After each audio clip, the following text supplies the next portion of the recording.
menopang hidup kami. Yes God. Engkaulah perisaiku saat badai hidup menerpaku. Firman-Mu di dalamku tenangkan jiwaku. Kami kan berdiri Tuhan, ku kan berdiri di tengah badai dengan kekuatan yang Kau berikan. Sampai kapanpun ku kan bertahan, karena Yesus selalu menopang. Bukan bertahan di dalam tekanan, dengan kekuatan yang Kau beri. Sampai kapanpun, sampai kapanpun tak tergoyahkan, karena Yesus selalu menopang. Bukan berdiri di tengah. Saya serahkan kepada Hamba-Nya. Dengan kekuatan yang Kau berikan, sampai kapanpun ku kan bertahan, karena Yesus selalu menopang. Bukan bertahan di dalam tekanan, dengan kekuatan yang Kau berikan. Sampai kapanpun tak tergoyahkan, karena Yesus selalu menopang. Karena Yesus selalu menopang. Karena Yesus selalu menopang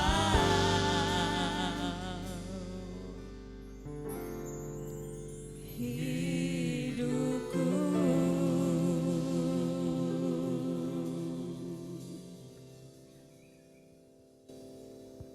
Itulah yang menjadi kekuatan kami ya Tuhan. Tangan-Mu yang penuh kasih, kebaikan-Mu yang menjadi sandaran dan tumpuan hidup kami. Tanpa semua itu ya Tuhan, kami tidak akan pernah mampu berdiri. Tanpa semua itu Tuhan, kami bukan siapa-siapa dan kami bukan apa-apa. Kami bersyukur oleh karena anugerah dan kasih setia-Mu yang tidak berkesudahan bagi kami, yang telah menopang dan memberi kami kekuatan. Dan kepada firman-Mu Tuhan kami bersandar dan kami percaya. Oleh karenanya Bapa, dengan kerendahan hati kami, buka hati kami bagi kebenaran firman-Mu. Berbicaralah bagi kami ya Tuhan, agar lewat firman-Mu kami semakin mengenal-Mu, semakin mengerti rancangan-Mu yang terbaik bagi kami, semakin mengerti bahwa Engkau tidak pernah meninggalkan kami, agar kami juga dapat semakin mengasihi-Mu sebagaimana Engkau telah lebih dahulu mengasihi kami. Urapi setiap kami yang hadir pada saat ini Tuhan. Demikian juga Tuhan, sejauh mana telinga dapat menangkap dan mendengarkan sabda. Biar Tuhan Roh-Mu yang kudus melawat dan memberkati kami. Jadikan hati kami sebagai ladang-ladang yang subur, yang siap untuk Kau tanami dengan benih kebenaran firman-Mu. Sehingga firman-Mu itu kami percaya tidak akan pernah sia-sia, tapi akan menghasilkan buah dalam kehidupan kami bagi kemuliaan nama Tuhan. Pakailah hamba-Mu yang tidak ada apa-apa yang menjadi alat yang indah berkenan di hadapan-Mu. Kekang, dalikan dan kuasai bibir dan mulut hamba-Mu, agar setiap huruf ataupun kalimat yang izin terucap, jangan satu pun dari pikiran ataupun rekayasa hamba-Mu, tetapi biarlah semuanya mengalir dengan indah dari surga. Di dalamnya Kau diagungkan, dipermuliakan, dan kami mendengarkan dan menyampaikan, boleh sama-sama diberkati. Bagi-Mu hormat kemuliaan kekal selamanya, dalam nama Tuhan Yesus kami sambut firman-Mu. Haleluya. Amin. Ya, puji Tuhan, silahkan duduk Bapak Ibu yang kasih dalam Tuhan. Bagi saya hari ini momen yang teramat indah karena setelah sekian lama kita tidak pernah berkumpul bersama dan kemurahan Tuhan juga yang telah mempertemukan kita. Biar kiranya sabda Tuhan menjadi penghiburan dan kekuatan bagi kita semua. Di tengah-tengah pandemi yang menimbulkan dilema dan masalah yang serius bukan hanya bagi kita tapi bagi seluruh umat yang ada di muka bumi ini. Kiranya firman ini menjadi kekuatan dan penghiburan bagi kita. Kita akan bersama-sama menyimak kitab Perjanjian Lama yang saya bacakan dari Rut pasal yang pertama. Dan saya rindu untuk membacakannya secara berbalas-balasan dengan sidang jemaat yang dikasihi oleh Tuhan. Saya baca yang ganjil, Bapak Ibu sudah saya baca yang genap, dan pada ayat yang terakhir kita akan baca bersama-sama. Sekali lagi kitab Rut pasal yang pertama, dari ayat yang pertama sampai dengan ayat yang ke-22, kita akan baca berbalas-balasan. Saya baca yang ganjil, Bapak Ibu Saudara-saudari baca yang genap. Pada ayat yang ke-22 kita akan baca bersama-sama, demikianlah firman Tuhan. Pada zaman para hakim memerintah, ada kelaparan di tanah Israel. Lalu pergilah seorang dari Betlehem Yehuda berserta istrinya dan kedua anaknya laki-laki ke daerah Moab untuk menetap di sana sebagai orang asing.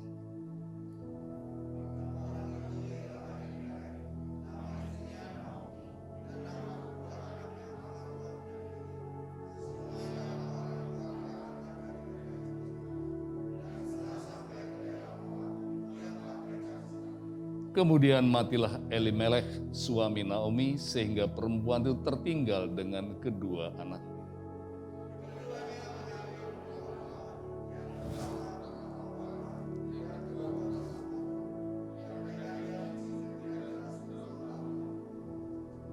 Lalu matilah keduanya, yakni Mahlon dan Kilion, sehingga perempuan itu kehilangan kedua anaknya dan suaminya.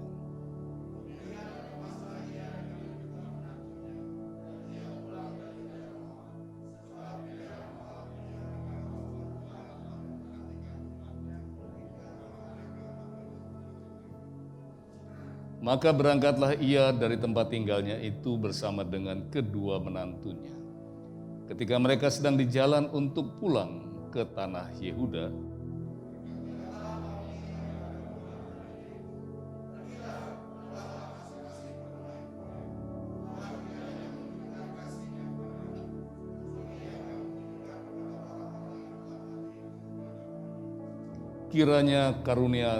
kiranya atas karunia Tuhan, kamu mendapat tempat perlindungan masing-masing di rumah suaminya.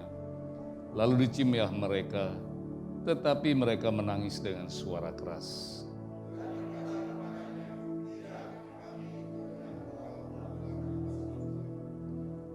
Tetapi Naomi berkata, pulanglah anak-anakku, mengapa kamu harus turut dengan aku? Bukankah tidak ada lagi anak laki-laki yang kulahirkan untuk dijadikan suamimu nanti?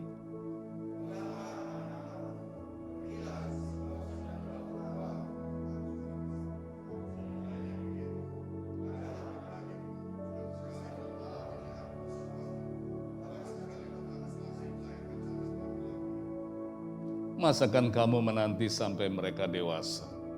Masakan karena itu kamu harus menahan diri dan tidak bersuami? Janganlah kiranya demikian, anak-anakku. Bukankah lebih pahit yang kualami daripada kamu? Sebab tangan Tuhan teracung terhadap aku.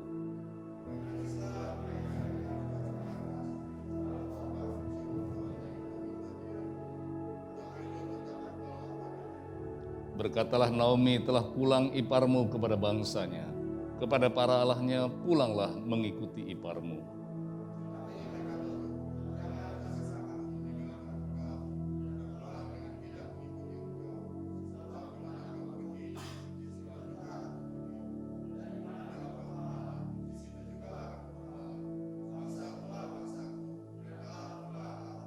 Di mana engkau mati, aku pun mati di sana.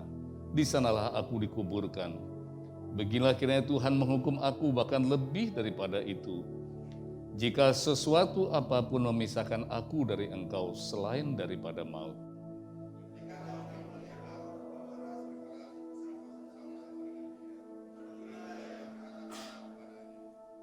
Berjalanlah keduanya sampai mereka tiba di Betlehem. Ketika mereka masuk ke Betlehem, gemparlah seluruh kota karena mereka. Perempuan itu berkata, Naomikah itu?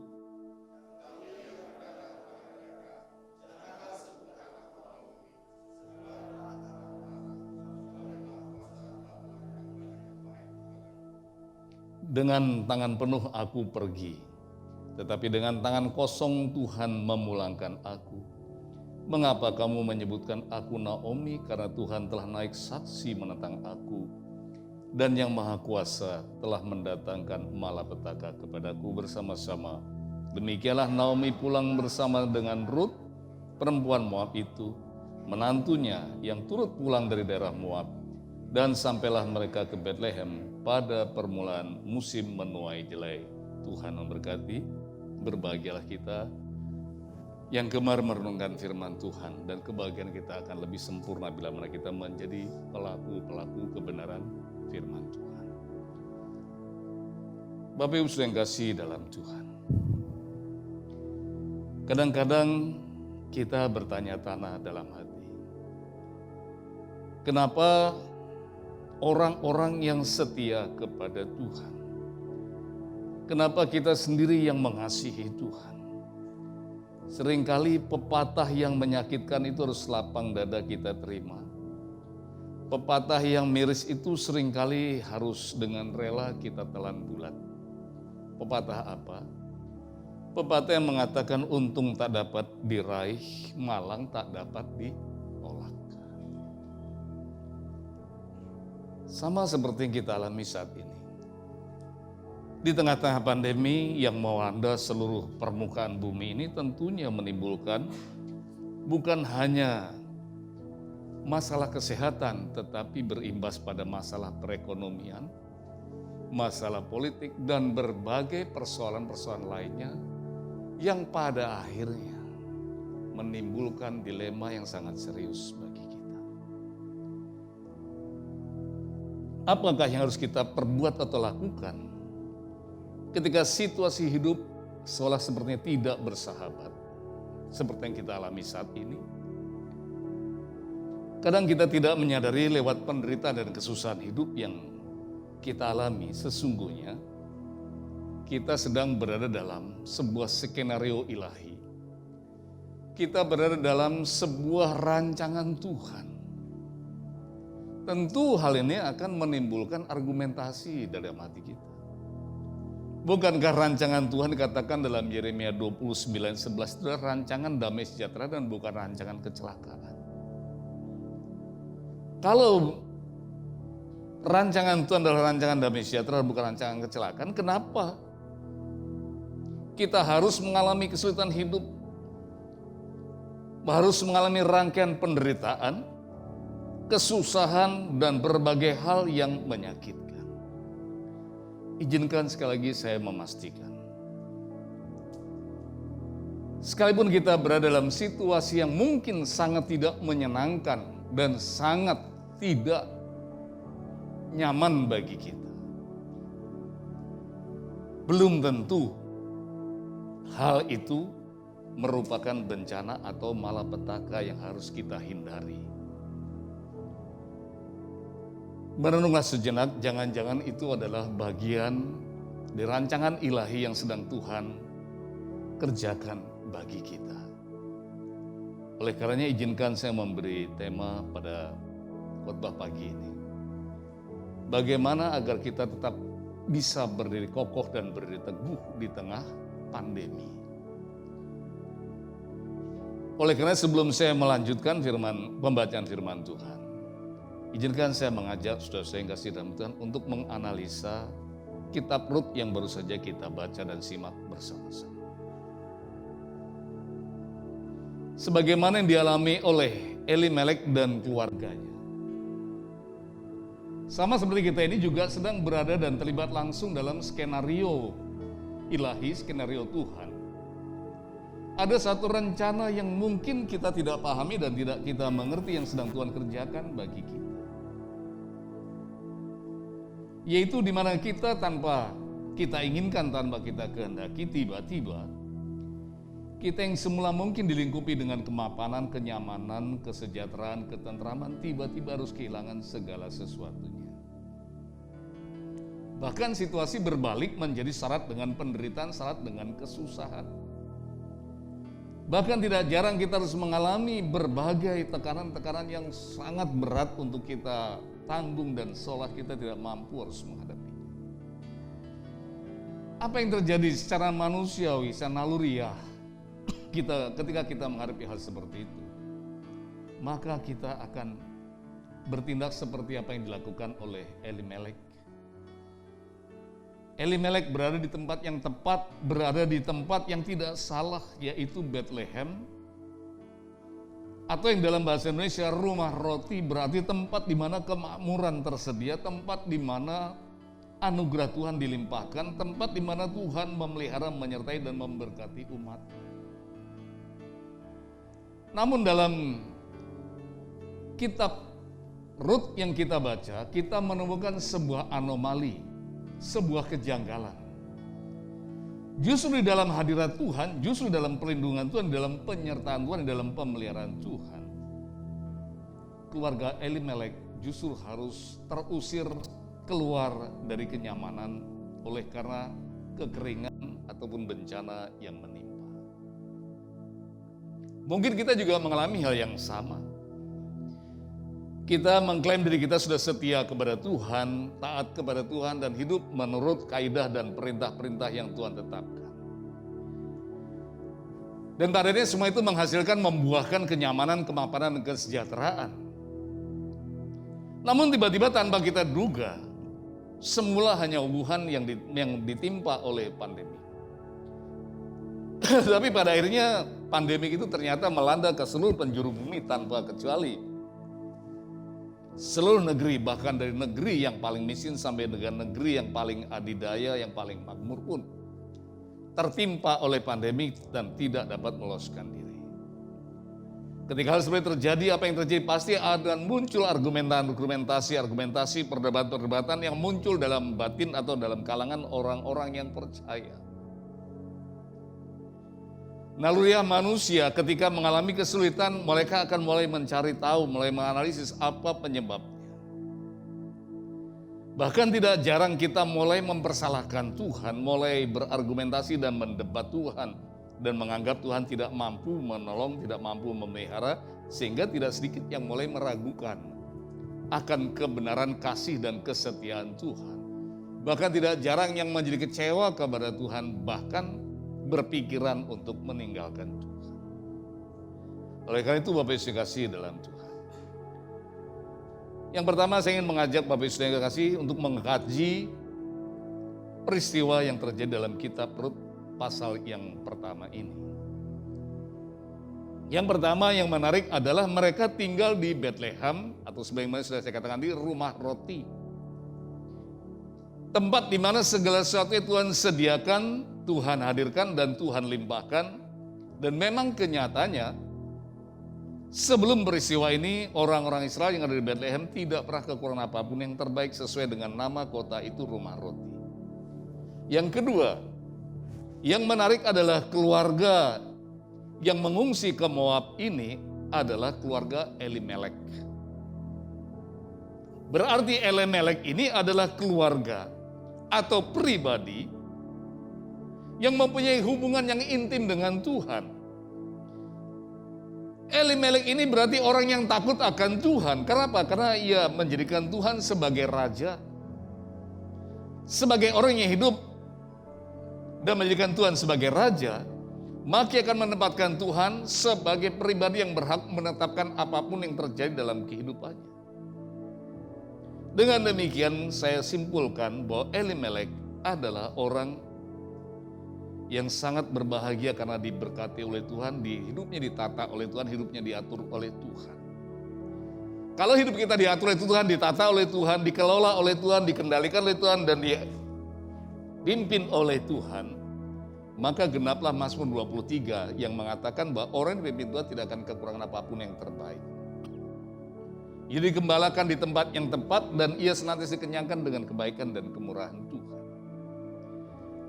Lengkaplah kebahagiaan Elimelek karena ia didampingi dengan seorang wanita yang bernama Naomi. Naomi artinya adalah kebahagiaanku, kesenanganku. Seorang suami yang takut akan Tuhan, diberkati oleh Tuhan dengan seorang istri yang baik, seorang istri yang menghormati suami, seorang istri yang sangat mencintai dan menghadirkan kebahagiaan dan kesenangan bagi rumah tangga. Tentu semuanya itu semakin menyempurnakan kedua pasangan yang berbahagia ini.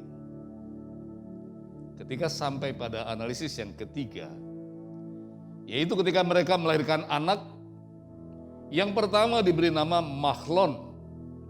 Nah, ketika membaca Mahlon ini saya mulai bertanya-tanya kepada Tuhan, kenapa anaknya harus diberi nama Mahlon? Kenapa saya timbul pertanyaan? Karena Mahlon ini artinya adalah sakit.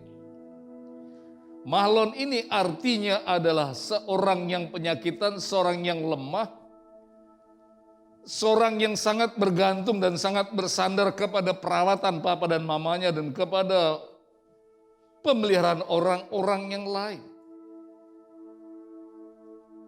Maka saya menyimpulkan, jangan-jangan ketika Mahlon dilahirkan, ia dalam keadaan fisik yang tidak sehat. Timbul pertanyaan, kenapa Tuhan harus memberkati keluarga yang takut akan Engkau? Keluarga yang cinta kepada Tuhan harus mengalami hal-hal seperti ini. Hidupnya menjadi beban bagi papa dan mamanya. Hidupnya menjadi beban untuk masa depan. Namun demikian, ternyata kisah itu tidak semiris seperti yang kita asumsikan atau kita anggap. Kenapa? Karena ternyata Tuhan memberkati Mahlon dengan seorang istri yang luar biasa, yaitu Rut. Seorang perempuan kafir, seorang perempuan yang tidak mengenal Tuhan, yang sangat mengasihi Tuhan. Dan akhirnya dalam Rut pasal yang keempat, ayat yang ke-10, dikatakan Rut perempuan Moab itu menjadi istri Mahlon. Artinya adalah, walaupun di tengah-tengah kelemahan dan ketidakmampuan Mahlon untuk menghadapi masa depan, tetapi karena ayah dari Mahlon adalah seorang yang takut akan Tuhan, dan ibu dari Mahlon adalah seorang yang mengasihi Tuhan dan hidup dalam kebenaran, maka Tuhan memberkati Mahlon dengan seorang istri yang bernama Rut. Yang ketiga, atau yang keempat maksud saya, keluarga ini diberkati dengan anak yang kedua yang bernama Kilion. Apa itu Kilion? Ketika saya mulai terhibur dengan apa yang saya analisis, saya kembali mulai terbentur dengan satu realitas yang sangat membuat saya bertanya-tanya. Apakah tidak ada nama yang lebih baik yang layak diberikan oleh kedua pasangan yang berbahagia ini kepada anaknya? Kenapa anaknya harus diberi nama Kilion? Apa itu Kilion? Kilion artinya adalah seorang penutup, tetapi bukan penutup untuk menjadi bahagia. Kita seringkali kalau nonton sinetron, nonton film, Kita berharap ujungnya berakhir bahagia atau happy ending. Kilion ini bukan happy ending, kilion ini justru penutup yang menimbulkan penderitaan dan kesusahan. Karena kilion ini artinya adalah berputar-putar tanpa arah. Kilion ini artinya adalah sebuah keadaan atau kondisi yang menyedihkan. Atau yang dalam bahasa gaul yang sekarang sering dikenal sebagai bahasa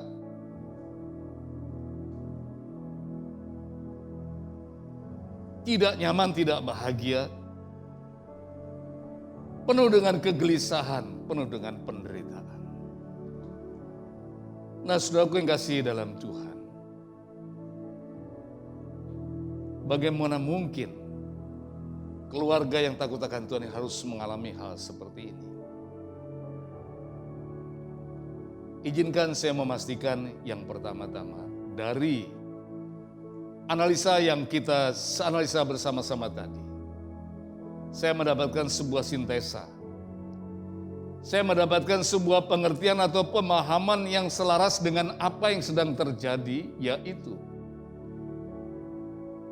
bahwasanya peristiwa ini bukan terjadi secara kebetulan, tetapi genaplah apa yang dikatakan firman Tuhan dalam Roma 8 ayat 28, kita tahu sekarang bahwa Allah turut bekerja dalam segala sesuatu untuk mendatangkan kebaikan bagi mereka, yaitu bagi mereka yang mengasihi Dia, yaitu bagi mereka yang terpanggil sesuai dengan rencana Allah.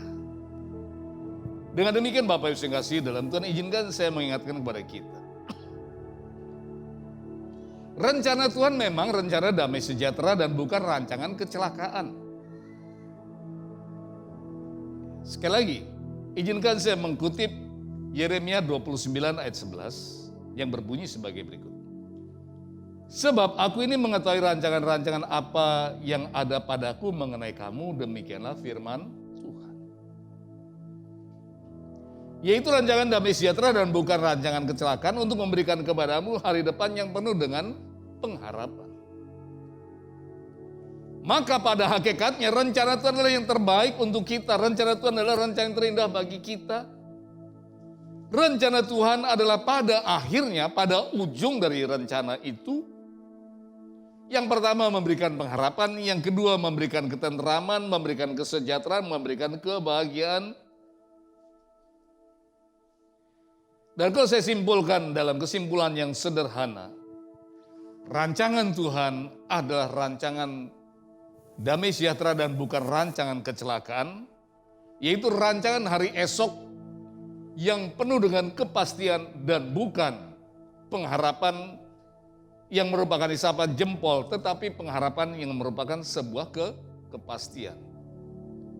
Tetapi kita harus ingat, rancangan berarti belum terjadi. Artinya apa? Artinya itu sesuatu yang akan kita terima, sesuatu yang akan kita alami. Sekarang belum kita alami.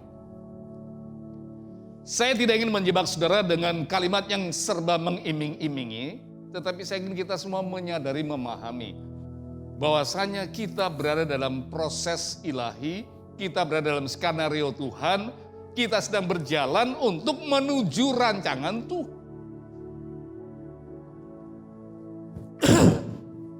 Artinya adalah kita ini sedang berjalan dalam sebuah proses menuju. Kalau kita terjebak, kita terperangkap atau kita diizinkan menghadapi situasi-situasi yang serba tidak nyaman, bertolak belakang dengan apa yang kita harapkan dan apa yang kita inginkan, jangan menyerah, jangan putus asa, jangan mempersalahkan Tuhan. Kenapa demikian? Dari peristiwa-peristiwa yang sudah kita analisis bersama-sama tadi, kita mendapatkan sebuah sintesa, yaitu pengertian-pengertian yang kita bisa pahami dan bisa kita mengerti dari rangkaian peristiwa yang sedang terjadi tersebut. Maka kita mendapati sebuah kenyataan, sebuah realitas atau sebuah hipotesa, yaitu bahwa di dalamnya kita sedang berada dalam rencana Tuhan. Apa yang dimaksud dengan hipotesa? Hipotesa adalah sesuatu yang menjelaskan kenapa itu terjadi, kenapa itu bisa harus seperti itu. Untuk mencapai hasil seperti itu tentu ada prosedur, tentu ada jalur. Jadi sesuatu tidak terjadi begitu saja tanpa sebab, tanpa musabab. Ketika satu kendala, ketika satu situasi yang tidak menyenangkan, tidak membahagiakan terjadi atas kita, izinkan saya mengatakan satu perkara. Ada kalanya sesuatu yang begitu sulit, terasa begitu berat dan terasa menyakitkan, Tuhan izinkan terjadi. Bukan untuk menghukum kita, bukan karena dosa kita, mungkin karena kesalahan, mungkin karena dosa kita. Tetapi ketika kita dengan rendah hati mengakui dosa dan kesalahan kita, bukankah firman Tuhan mengatakan dalam 1 Yohanes 1 ayat yang ke-9, mengatakan jikalau kita mengaku, maka Tuhan adalah setia dan adil dan Dia akan mengampuni segala kesalahan kita. Dengan demikian seandainya semua ini terjadi karena dosa dan kesalahan kita, ketika kita minta ampun pada Tuhan, maka Tuhan akan mengampuni. Tapi mungkin kita berargumentasi dan kita berdebat dan kita mengatakan aku tidak berbuat apa-apa, aku tidak melakukan pelanggaran apapun, aku tidak setia kepada Tuhan, aku tetap setia kepada Tuhan. Aku tetap mengasihi Tuhan, bahkan hidupku aku persembahkan kepada Tuhan dan hidupku aku seluruhnya aku baktikan untuk kemuliaan Tuhan. Tetapi kenapa aku juga tidak luput dari penderitaan dan kesusahan? Saudara yang kasih dalam Tuhan. Firman Tuhan dalam Yesaya 55 ayat 8 sampai dengan 11 mengingatkan kepada kita bahwa rancangan Tuhan bukanlah rancangan kita, jalan Tuhan bukan jalan-jalan kita. Setinggi langit dari bumi, demikianlah jalan Tuhan dan pikiran Tuhan dari pikiran kita. Maka ketika situasi yang tidak nyaman terjadi dan menimpa kita, bersyukurlah atas apapun yang sedang terjadi dan tetap percayalah bahwa kita berada dalam skenario ilahi. Kita tetap berada dalam rancangan Tuhan. Karena seorang petani yang menanam, itu tidak langsung menghasilkan buah, tidak langsung menuai apa yang dia tanam. Seorang petani yang bijak, ketika ia menanam satu benih, maka ia akan merawat benih tersebut, menyiramnya dengan baik, merawatnya dengan baik, memupuknya dengan baik, sambil dengan tekun merawat, dengan tekun menantikan masa di mana benih yang ditanamnya akan bertumbuh dan menghasilkan buah. Ketika menghasilkan buah, barulah ia akan menuainya. Demikian pula hanya yang kita lakukan. Seorang petani yang sedang menggarap ladangnya, ia harus terbakar oleh terik matahari, tersiram air hujan, dan ia tidak mengenal waktu. Ia menginvestasikan seluruh hidupnya demi tanaman yang ditanamnya. Demikian pula hanya dengan kita. Ada kalanya situasi yang tidak bersahabat ataupun situasi yang sangat tidak nyaman yang terjadi atas kita. Janganlah kita sikapi dengan sikap yang skeptis, janganlah kita sikapi dengan sikap yang pesimis. Tetaplah memiliki optimisme dalam Tuhan, bahwa Tuhan tidak merancangkan kecelakaan bagi kita. Tetaplah memiliki pengharapan kepada Tuhan, bahwa Tuhan tidak pernah meninggalkan kita. Saudara yang kasih dalam Tuhan, saudara yang sebagian mengenal saya tidak suka melebih-lebihkan, tapi saya bicara realita, saya bicara fakta, saya bicara apa adanya. Hidup saya merupakan sebuah kesaksian, hidup saya merupakan sebuah perjalanan yang saya jalani bersama dengan Tuhan. Sebagaimana pernah saya bersaksi beberapa waktu yang lalu. Di tahun 2018 saya bergumul, saya berdoa, ketika saya berdoa Tuhan berkasih dengan visi. Saya harus mempersiapkan generasi dari sekolah minggu, pemuda, remaja, pemuda, dewasa, agar mereka siap menjadi generasi unggulan, yaitu generasi yang cinta Tuhan, generasi yang takut akan Tuhan, generasi yang hidup dalam kebenaran. Kenapa? Karena mereka menghadapi situasi yang serba sulit, yang tidak pernah terbayangkan sebelumnya. Situasi yang benar-benar sangat tidak bersahabat. Visi itu saya dapat 3 tahun yang lalu. Siapa mau sangka kalau pandemi corona menimpa seluruh bumi dan menimbulkan masalah yang serius. Dan menimbulkan masalah yang benar-benar anomali di mana hidup kita harus berbalik 180 derajat. Ketika saya mendapatkan visi itu, saya mulai berdoa, apa yang harus saya lakukan Tuhan? Tuhan beri saya visi, Tuhan memberi saya hikmat, Tuhan beri saya pengertian, tapi saya tidak tahu apa yang harus saya perbuat. Akhirnya Tuhan menantang saya untuk bertindak dari perkara-perkara yang kecil. Ada berkat sedikit, saya belikan alat-alat untuk anak sekolah minggu, saya belikan besi, saya buat ayunan, saya buat jungkat-jungkit. Istri saya ketawa, buat siapa mas? Kan cucu belum punya anak dengan yang kecil-kecil. Saya bilang buat anak sekolah minggu. Jujur saya mulai share kepada beberapa orang, saudara semua sepi, tidak yang respon, tidak yang menanggapi. Tiba-tiba saya mulai, visi saya mulai digenapi oleh Tuhan. Ketika saya share ada dengan beberapa sahabat, mereka mulai saya sekata, dan akhirnya ketika saya katakan sekolah minggu butuh ruang yang harus dikasih AC, harus kita buat rancang untuk supaya anak-anak bisa nyaman, dan puji Tuhan. Ruang sekolah minggu yang merupakan cikal bakal dari visi yang pewujudan visi yang saya tanggap dari Tuhan. Mulai terwujud, AC bisa dipasang, kemudian Mei guru sekolah minggu saya minta tolong untuk belanja spon untuk supaya anak-anak bisa nyaman. Tahun 2020 bulan Januari semua disapu bersih oleh banjir tanpa sisa. Sampai seisi rumah pun dimusnahkan, dan puji Tuhan. Benarkah itu visi dari Tuhan? Saya kembali bertanya-tanya dalam hati, Tuhan kalau visi dari Tuhan, masa ruang sekolah minggu Tuhan yang merupakan invest untuk membuktikan sebagai cikal bakal bahwa aku menawar visi daripadamu, semua lenyap tanpa sisa. Sudah aku yang kasih dalam Tuhan. Ketika saya sedang bertanya-tanya, ya jujur sebagai manusia, saya tidak habis mengerti, saya mulai tidak habis pikir. Kalau dihitung-hitung semuanya berapa yang sudah digelontorkan. Menurut ukuran perekonomian kita atau perekonomian Jemaat GBI Rahmat Allah itu adalah mujizat, tapi tidak semua sapu bersih. Semua tidak sisa sama sekali. Tapi sudah yang kasih dalam Tuhan, kembali firman Tuhan mengingatkan kepada saya bahwa kita berada dalam skenario ilahi, apapun yang sedang terjadi, tetap optimis, kita berada dalam skenario ada rancangan Tuhan. Dan rancangan itu belum sampai pada puncaknya, rancangan itu masih kita masih berada di dalam sebuah perjalanan. Ketika saya mulai lemah, ketika saya mulai berdebat dengan diri saya sendiri, Tuhan mulai meneguhkan. Datanglah seorang sahabat saya. Kalau dia ini orang kaya, saya nggak kaget. Dia ini bukan orang kaya. Dia bicara begini, Pak, saya dengar-dengar Bapak ada visi begini untuk anak-anak. Iya. Terus rencana Bapak bagaimana? Rencana saya begini, depan rumah ini, kalau bicara pondasinya sudah cakarem dan sudah kokoh untuk 2-3 lantai pun masih kuat, saya bilang. Jadi gimana Pak? Ya saya mau buat ruang sekolah minggu di tempat itu.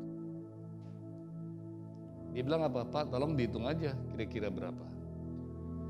Dihitung kira-kira berapa, saya bilang ya coba nanti saya hitung. Beliau pulang, saya diskusi sama istri saya. Ini kalau ini nggak cukup 100, saya bilang. Kita mau ngomong 25 kayaknya berat, nggak mungkin.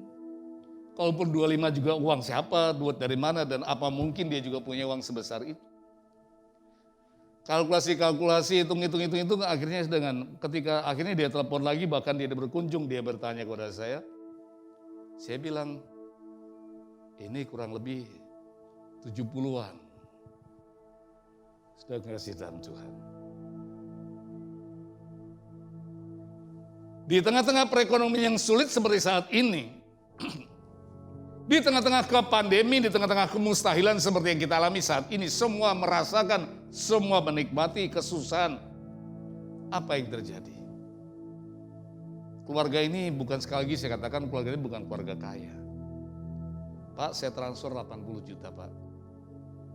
Terserah Bapak belanjain model apa, gimana, pokoknya saya bisa bantu cuma ini dulu Pak. Dan puji Tuhan sudah kasih dalam Tuhan. Saya belanjakan, ketika saya belanjakan, saya mulai pikiran saya mulai berkembang sama seperti gereja ini dulu. Dulu rencana kan tidak semewah, tidak sebagus ini. Rencana awal sederhana. Saya pegang uang 80 juta, langsung saya pikir, wah ini harus saya bikin mewah. Akhirnya betul saya buat seperti yang sekarang sedang terjadi. Dan hitung punya hitung sampai detik ini sudah 120 lebih. Duit dari mana saya tidak pernah membebani jemaat, saya tidak pernah bercerita pada siapapun. Tapi Tuhan punya cara untuk melanjutkan, untuk mewujudkan apa yang menjadi rancangan dan kehendaknya.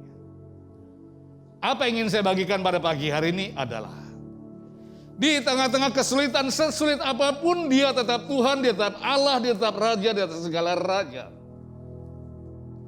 Bertindaklah seperti Elimelek, Tuhanku, Rajaku. Sekalipun ia harus tersingkir dari Bethlehem, harus mengungsi ke Moab. Tempat di mana orang tidak percaya kepada Tuhan, tapi Elimelek tidak pernah gugur imannya.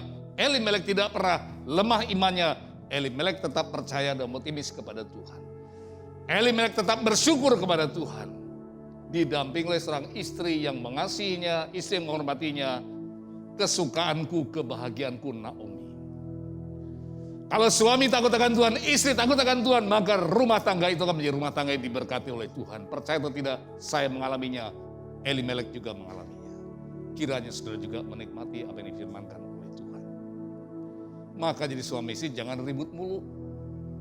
Jangan bertengkar cuma gara-gara apa? Gara-gara masalah apa? Membayangkan situasi yang sulit, kemudian apa? Menghadapi situasi yang sulit, bukannya berdoa bersama-sama, malah saling mempersalahkan, saling ribut bertengkar. Tersungkur kaki Tuhan, panjatkan syukurmu kepada Tuhan, maka mujizat akan menyertai hidup. Kalau saya tipe orang yang katakanlah orang yang memanipulasi atau memanfaatkan kesempatan, duit 80 juta, kenapa saya nggak bikin bagus rumah saya? Kenapa saya harus bikin uruk sekolah minggu? Karena saya tahu saya bertanggung jawab atas apa yang Tuhan percayakan kepada saya. Mujizat ternyata tidak berhenti sampai di situ. 80 juta dia tidak berhenti. Ketika dia tengok dan situasi masih belum selesai, dia tambah lagi 20 juta, 100 juta. Yang mempersembahkan bukan orang kaya, orang gak punya.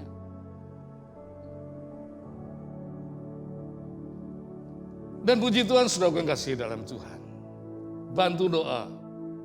Sebentar lagi kita akan melihat anak-anak sekolah minggu diberkati Tuhan dengan luar biasa di tempat yang nyaman.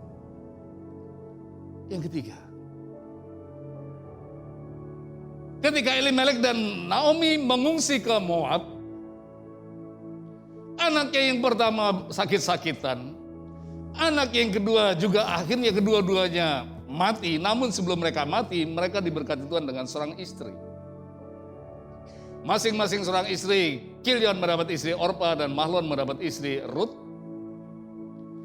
Ringkas cerita saja, apa skenario Tuhan di balik semua ini? Skenario Tuhan adalah sebagai berikut. Kalau musibah tidak Tuhan timpakan atas Bethlehem, maka keluarga Elimelek tidak akan pergi ke Moab. Dan kalau keluarga Elimelek tidak pernah pergi ke Moab, maka keluarga Elimelek tidak akan berjumpa dengan Ruth dan Orpa. Kalau mereka tidak pergi ke Moab, mereka tidak dipindahkan oleh Tuhan dari Bethlehem, kenyamannya tidak diobrak-abrik, kemapanannya tidak diobrak-abrik oleh Tuhan. Mereka tidak akan pernah mencapai visi Tuhan. Mereka tidak akan pernah ambil bagian dalam kemuliaan Tuhan. Ada kalanya, sekali lagi, ada kalanya Tuhan sendiri datang mengobrak-abrik kenyamanan kita. Tuhan sendiri mengobrak-abrik kemapanan kita. Tuhan mengobrak-abrik kesejahteraan dan kebahagiaan kita. Pak, nggak salah Pak khotbah, masa Tuhan begitu sadis, Tuhan begitu kejam? Jangan salah. Tuhan tidak pernah sadis, Tuhan tidak pernah kejam. Yang kejam apa? Yang kejam kita terlalu egois. Egoisnya apa? Kita terlalu memikirkan diri kita sendiri, kita tidak memikirkan rancangan Tuhan yang jauh lebih besar dari apa yang kita bayangkan dan kita harapkan. Maka saya tarik satu kesimpulan yang menarik adalah, kenapa Tuhan mengobrak-abrik kebahagiaan Elimelek dan Naomi dan kedua anaknya dan mengusir mereka dari Bethlehem? Karena mereka harus pergi ke Moab untuk menjemput seorang wanita yang bernama Ruth, seorang wanita yang akhirnya melahirkan generasi Mesias, yang akhirnya menjadi nenek seorang Mesias, yaitu nenek dari Tuhan kita Yesus Kristus. Ada kalanya bencana, malapetaka, kesusahan, penderitaan Tuhan izinkan terjadi. Karena apa? Karena Tuhan punya rencana yang lebih besar dari apa yang bisa kita pikirkan daripada egoisme kita. Kalau bukan Ruth, maka tidak akan pernah mungkin tidak akan pernah mungkin yang ada yang namanya generasi Daud dan selanjutnya. Dari seorang perempuan Moab, seorang perempuan yang tidak mengenal Tuhan, seorang perempuan kafir. Tuhan melihat hati, Tuhan melihat ketakutan akan Tuhan, hormat akan Tuhan yang ada dalam hati Ruth.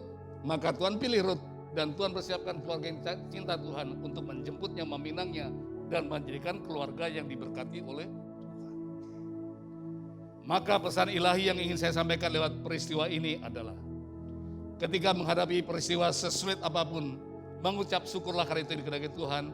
1 Tesalonika 5 ayat 18 dan 22, mengucap syukurlah dalam segala hal, sebab itulah dikehendaki Allah dalam Kristus Yesus bagi kamu.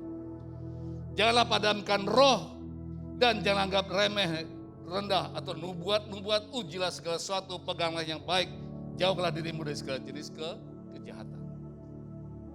Yang kedua, kesimpulan yang saya dapat oleh dari peristiwa ini adalah Tuhan sendiri datang mengobrak-abrik kenyamanan, kemapananmu seperti yang tersurat dalam kitab Ulangan pasal 32. Tuhan itu bagaikan induk Raja Wali yang menjungkir balikan sarang anak-anak Raja Wali supaya mereka jatuh dan supaya mereka belajar terbang. Kemudian induk Raja Wali akan terbang dan menatang anak-anaknya supaya mereka tidak jatuh ke bawah. Demikian pula halnya dengan Tuhan. Ketika Tuhan mengobrak-abrik kesusahan kenyamananmu, ketika Tuhan mengobrak-abrik kemapananmu, Tuhan punya rencana lebih besar daripada yang kau pikirkan. Karena Tuhan ingin membuat sesuatu yang ilahi untukmu. Yang berikut. Jangan engkau rendah diri karena engkau merasa seperti orang Moab, seperti Ruth. Tuhan melihat hati. Tuhan bukan melihat penampilan. Kalau hati kita tulus, kalau hati kita murni buat Tuhan, maka Tuhan juga akan mempertemukan kita dengan orang-orang yang sejalan dan seiring dengan rencana dan kehendak Tuhan. Oleh karena itu, saudara yang kasih dalam Tuhan, izinkan saya menutup dengan satu kalimat. Kita tidak tahu rencana dan kehendak Tuhan.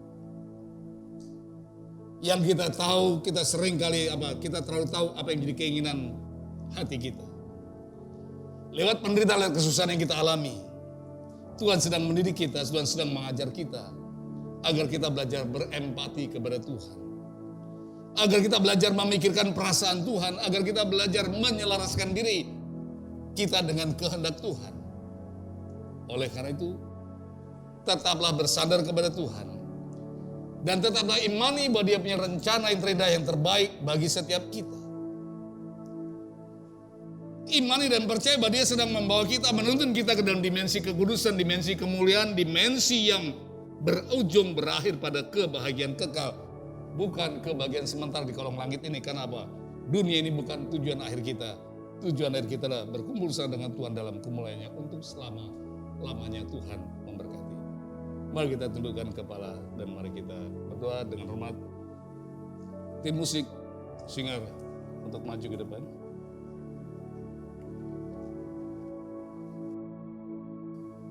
Kita percaya Tuhan punya rencana yang terindah bagi setiap kita. Apa yang sedang kita alami, apa yang sedang kita hadapi, percayalah. Tuhan tidak pernah meninggalkan kita seorang diri. Tidak ada maksud jahat di hati Tuhan untuk mencelakai kita. Yang ada di hati dan pikiran Tuhan hanyalah untuk membawa kita dalam kebahagiaan kekal. Tidak ada niat busuk di dalam hati Tuhan.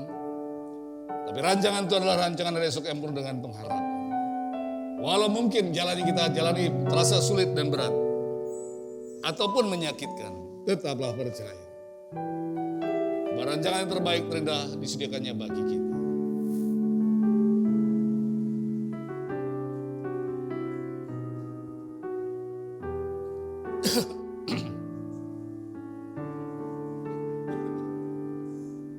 Dalam segala perkara Tuhan punya rencana yang lebih besar dari semua yang terpikirkan. Apapun yang kau perbuat, tak ada maksud jahat, sebab itu kulakukan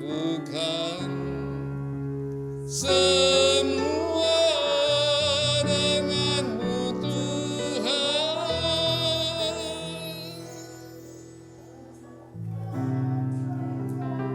Ku tak akan menyerah pada apapun juga, sebelum ku coba semua yang ku bisa, tetapi ku berserah kepada kehendak-Mu. hatiku percaya Tuhan punya rencana. Ku tak akan menyerah,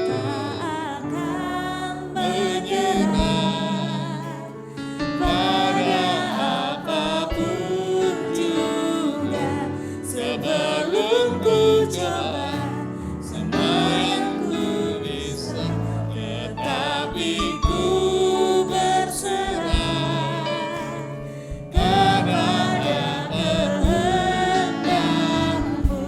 Hatiku percaya Tuhan punya rencana. Hatiku percaya Tuhan punya rencana.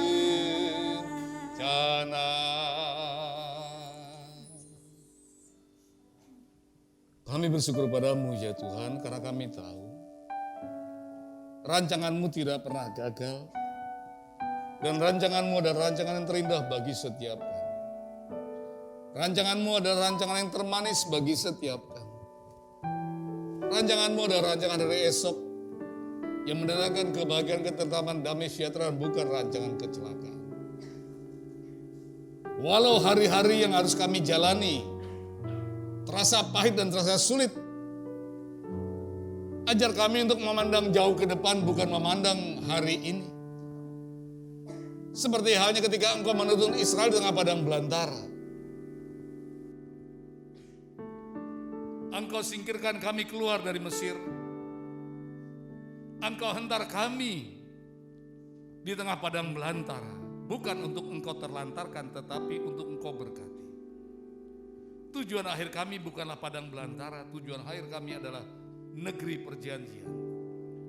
Demikian pula Tuhan, hari ini kami percaya Engkau sedang membawa masuk kami dalam dimensi kemuliaan yang telah Engkau siapkan bagi kami.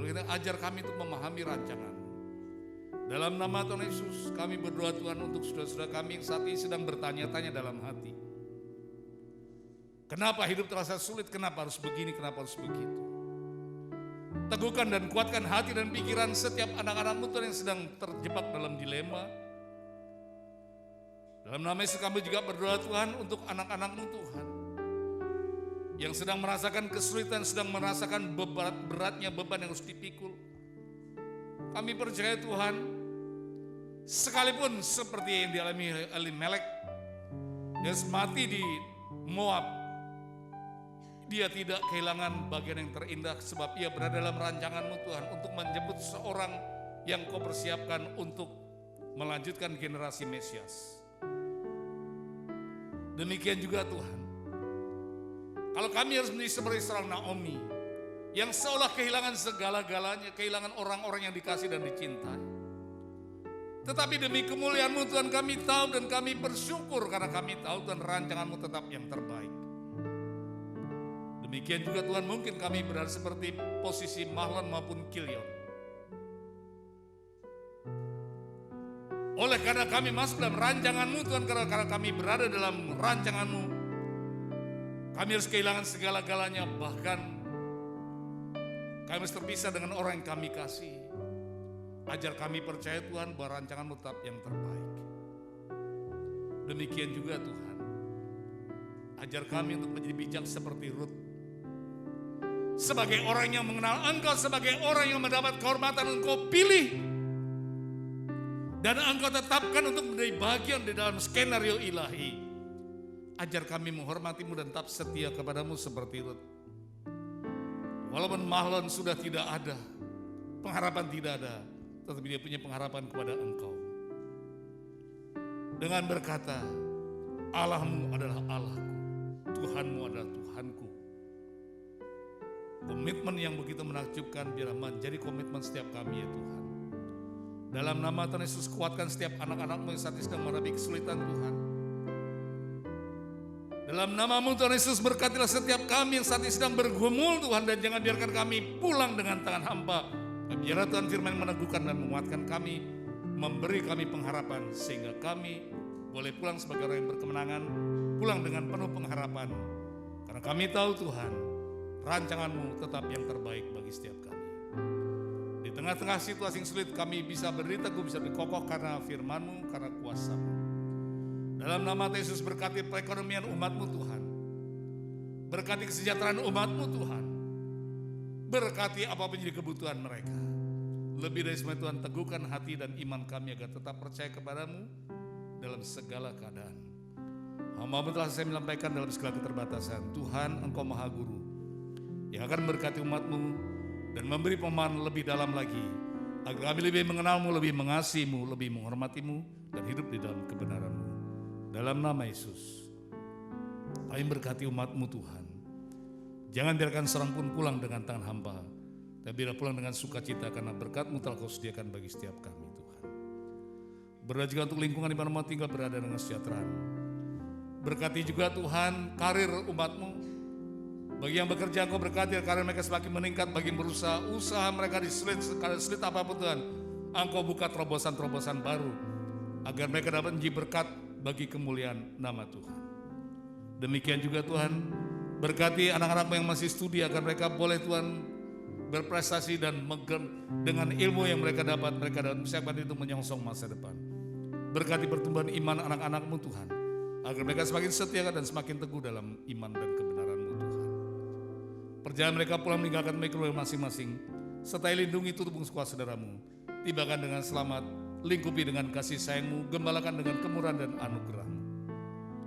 Berkati suami dan istri Tuhan agar mereka selalu seia sepakat, seia sekata sehati untuk menghormati Tuhan, hidup dalam kebenaran. Berkati setiap anak-anak Tuhan agar mereka hidup dengan patuh dan taat orang tua, menghormati orang tua, dan hidup dalam kebenaran-Mu Tuhan. Berkati bangsa negara kami Indonesia, selamatkan bangsa kami. Jauhkan Tuhan dari paham-paham radikal yang memecah belah, menghancurkan bangsa ini. Tolak dalam nama Yesus. Berkati pemimpin tergini sampai dengan terendah, dengan hati yang bijak dan takut akan Tuhan, karena kami percaya Tuhan, mereka memimpin bukan karena gagah dan kuat mereka, tetapi karena Engkau menetapkan dan memilih mereka. Maka Tuhan, Engkau yang berdaulat atas mereka. Memberkati juga Israel Tuhan, berkata Israel dengan keamanan, kesejahteraan, halaukan dan singkirkan musuh-musuh Israel. Karena Israel kami telah mengenal Engkau, karena itu kami berkati Israel dengan doa-doa kami. Berkati juga umat-Mu Tuhan dengan persembahan-persembahan yang mereka persembahkan kepada-Mu. Persembahan jiwa dan roh yang mereka persembahkan kepada-Mu, kita menjadi dupa yang harum berkenan di hadapan-Mu. Demikian juga persembahan-persembahan dalam bentuk materi apapun yang mereka persembahkan, Engkau berkati dan balas melipat ganda. Kami percaya Tuhan, mereka tidak kehilangan bagian mereka karena mereka memberkati Engkau.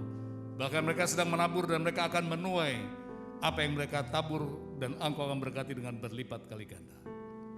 Berkatilah umat-Mu Tuhan ketika mereka masuk, berkatilah ketika mereka keluar. Berkatilah bakul adonan sawah ladang terah gembalaan mereka. Berkati buah pekerjaan tangan mereka. Berkati dengan mereka dengan kemakmuran, kebahagiaan, kesehatan. Berkati dengan umur panjang. Berkati Tuhan dengan kesejahteraan, kebahagiaan, kerukunan, dan ketenangan. Dan halaukan bencana malapetaka dan kesusahan. Sendirilah telinga-Mu Tuhan untuk mendengarkan doa permohonan mereka ajukan kepada-Mu.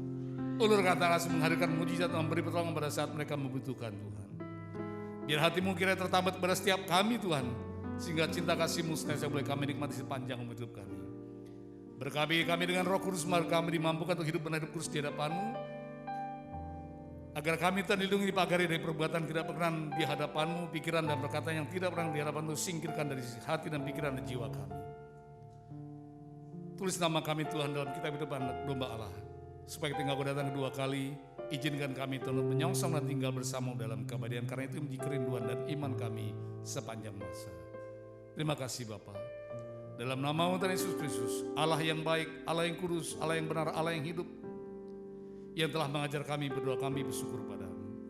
Bapa kami dalam surga, dikuduskan nama-Mu, datanglah kerajaan-Mu, jadilah kehendak-Mu di bumi seperti dalam surga. Berikanlah kepada kami pada hari ini makanan kami secukupnya, dan ampuni akan segala dosa dan kesalahan kami, seperti kami pun mengampuni orang yang bersalah kepada kami. Dan jangan masuk kami dalam pencobaan, tetapi lepaslah kami dari yang jahat, karena Engkau punya kerajaan, kuasa dan kemuliaan sampai selama-lamanya. Amin. Sidang jemaat selesai kekasih dan permata Tuhan, mari kita bersama bangkit berdiri, dan mari kita akan menyudahi ibadah kita pada pagi ini.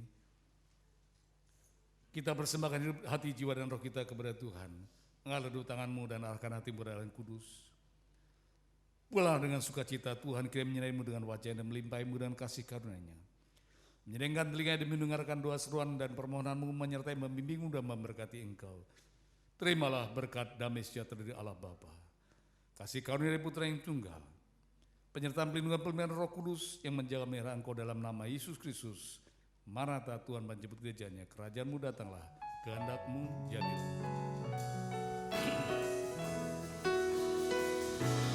Kerajaan-Mu datanglah, kehendak-Mu jadilah, di bumi seperti di surga. Kerajaan-Mu datanglah, kehendak-Mu jadilah, di bumi seperti di surga.